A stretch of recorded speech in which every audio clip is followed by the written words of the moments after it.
We shifted our preparation over today. Obviously, in Philadelphia, we're full speed on Philly.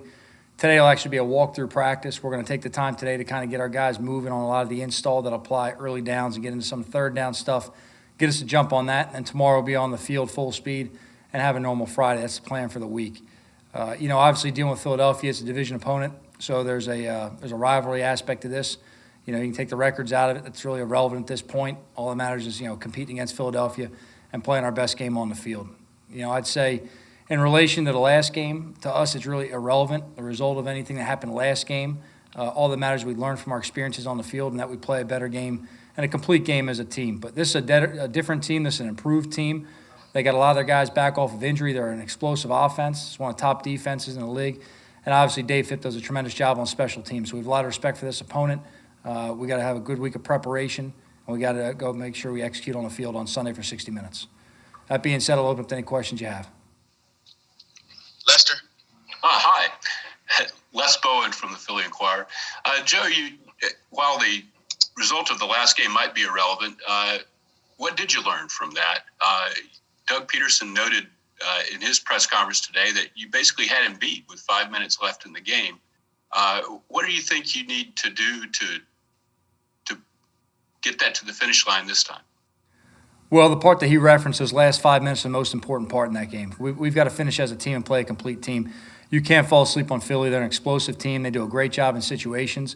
We already knew this team's a very good team on third down, in the red area, in 2-minute drives. They do a great job in terms of scheming you up in a game plan element. Doug does a great job in terms of starting the game out fast, creating explosive plays, and really finding things that you've struggled with and looking to expose them. So, look, we've known this opponent for an amount of time. It really just confirms what you know about them already, about how dangerous they are and how they can score at any point in time. And you've got to really play a complete game to finish. You've got to win up front with your offensive line and your defensive line. This team can run the ball very well. They can get after your passer and stop your run game with negative plays as well. So you've got to play good up front on both sides of the ball. Thank you. Okay. Hey, Joe, with Evan, how much of an asset is it with him that you can play 12 personnel but give it so many different looks, so you can line him up so many different spots? Yeah, I think just because of his athletic ability actually creates, you can be in, 12 personnel really is kind of like 11. You can be in 11, it's kind of like 10 personnel. You can do a lot of different things with Evan. He's a guy that we've obviously used in some different roles throughout this season. Jason's done a good job of moving him around as a chess piece, playing him some in the backfield, flexing him out wide like a receiver, and then playing him attached as a tight end. So, have a guy like that on the field that you can do a lot of different things with, really kind of presents some issues to the other team at times. The biggest thing is really identify how they're going to play you within that game in your personnel sets. How are they treating Evan, on a game-by-game basis? And that may change based on down and distance. 1st and 10, if it's 12 personnel, you may see a lot of nickel defense right there, treating him more as a receiver. Whereas when it's 3rd and short, you may see more base defense at times if it's 12 personnel to stop some kind of run game.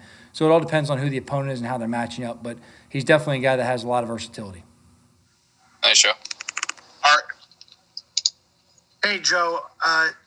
What does having Logan and Jabril essentially playing the same position but not necessarily playing similar roles do for your defense and kind of add to that versatility that you guys like, especially on the back end? Yeah, I think both guys, really have different skill sets but similar at the same time, if that makes any sense.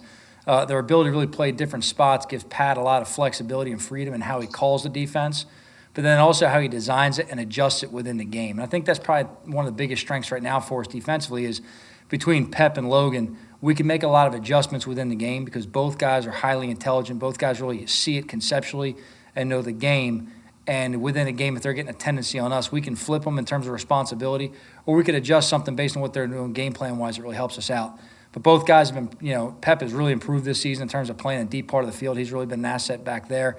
He's always been able to play in the box. Logan's a guy that's had a lot of flexibility, whether it's playing that, nickel position right there in the slot, whether it's playing, free safety role or that strong safety role down the box. He's a good tackler. He's a savvy player. He's got good vision inside. So both those guys give us a lot of flexibility. I would imagine you would agree that the best quarterbacks can be cautious and aggressive really at the same time. Where is Daniel on that, on that spectrum? Because you want him to be cautious and be careful with the ball, but he's not making enough plays really offensively aggressive-wise. So where is he there? Yeah, I would disagree with that, Paul. I think he's doing a lot of things aggressive. I think the way this guy stands in a pocket when the rushes collapse on him at certain times or makes plays with his feet extended outside the pocket, the way he's willing to pull the ball in some of the zone reads and run downfield and take a big hit. I see a lot of aggressiveness in Daniel, and I like the way he plays. I know the team rallies around him right there. When it comes time to take our shots, we'll take our shots offensively, and sometimes we got to be a little more calculated about how we want to systematically move the ball down the field. You have to have a good balance of both within a game plan. That being said, look, I think Daniel's a developing player. I think he's showing a lot of promise. He's making a lot of gains this year. He's done a lot of really, really good things for us that have given us a chance to be competitive within games. And I see him improving on a weekly basis. And I love having that guy in the huddle right now being our signal caller. I know the team around him does as well.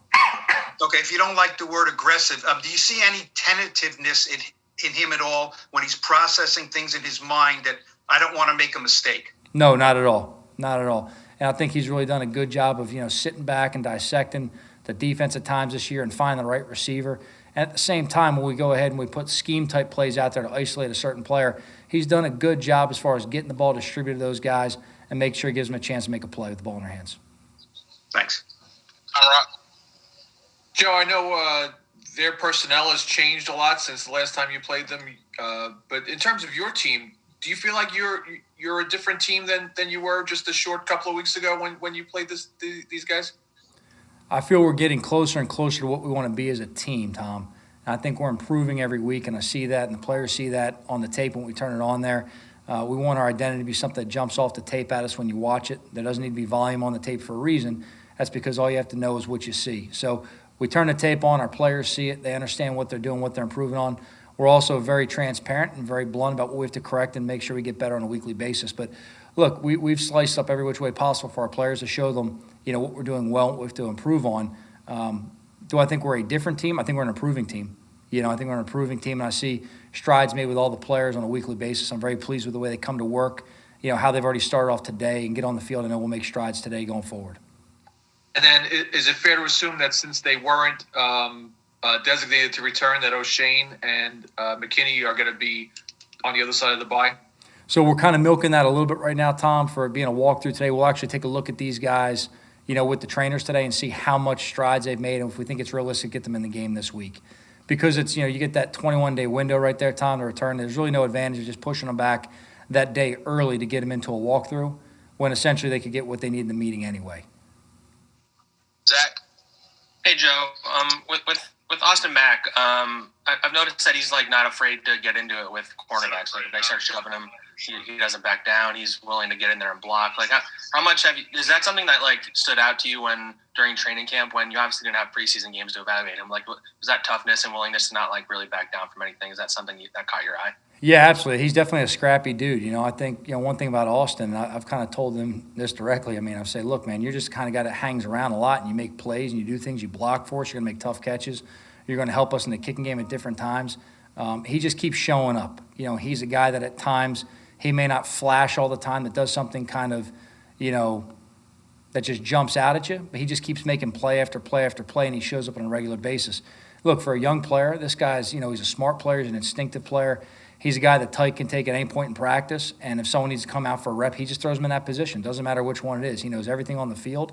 He's very aware of what's going on around him. He understands what his strengths are. He understands what he has to improve on as a rookie. I think Jason's done a really good job incorporating him in the game plan, but this guy's earned everything he's gotten so far, and he keeps coming to work every day and giving us reasons to put him on the field. Just curious, you guys waived Corey Ballantyne yesterday. Just was wondering what went into that decision and why, in your estimation, that it's been kind of a struggle to get consistent cornerback play on the other side opposite of Bradbury. Look, obviously that's a challenging position. I see a lot of improvement from the guys on our roster. We've gotten a lot of improved play throughout the season. We had some things early on in the season we had to clean up and correct, and I think that's improved as we've gone. That being said, you're going to keep seeing top players across the ball from you every week.